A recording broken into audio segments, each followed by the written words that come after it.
So now you came back from India and you started working with Moni again on large deviation. And how was it like to work with Moni?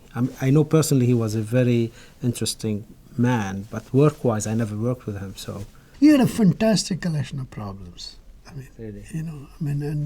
And he had, some ideas about how to do this problem and so on. And he would say, maybe it should be done this way, it should be done that way. So he was very good at coming up with nice, interesting problems.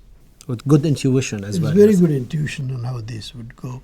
Is there any particular problem you're fond of that you worked with Moni, or any particular result that you really like and from that work that stands out, or is it the whole collection? Originally we started out with the idea that, if you look at heat equation with the potential, yes, then there's Feynman-Kautz formula, which tells you that the solution is some expectation of with respect to some Brownian motion. right. So that expectation, which is the value of the solution at time t, you can see that it has a tendency to grow. And if you look at the eigenfunction expansion for it, it's clear the growth rate is exponential and has to do with the largest eigenvalue. The eigenvalue is negative, it decays. So you tell yourself that eigenvalue has a variational formula. Right. The variational formula is in terms of some Dirichlet form and so on. And then if you have an integral where the integrand is very large, then there is some kind of a Laplace asymptotic formula in function space, which should give you a variation formula too. That comes from variation formula through large deviations.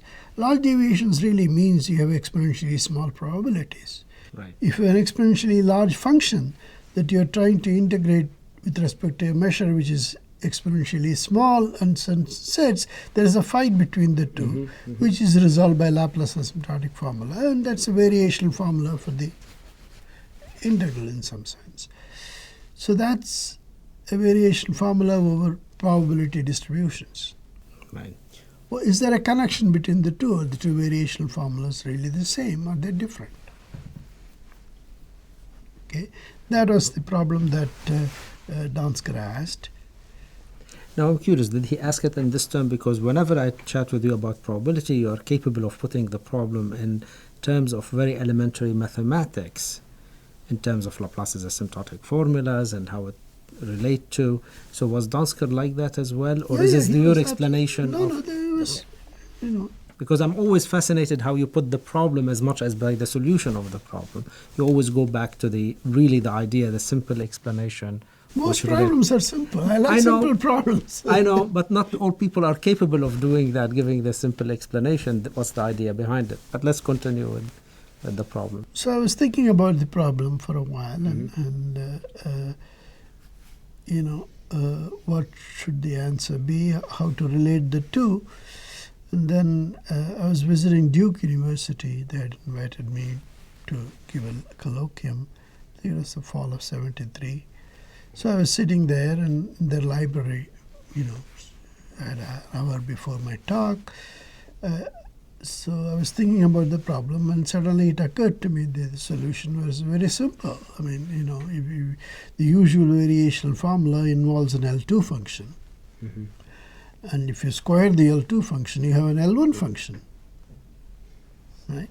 The L1 function is a probability distribution, basically, one with density with respect to Lebesgue measure. So any variation formula in L2, you can write it as a variation formula in L1. Of course, there is some ambiguity about square root, but the ground state eigenfunction is positive anyway, so there is no ambiguity of square root. So just redo the variation formula in L1 rather than in L2, and that has a very natural large deviation interpretation. And you did this work before your talk at Duke. Yeah.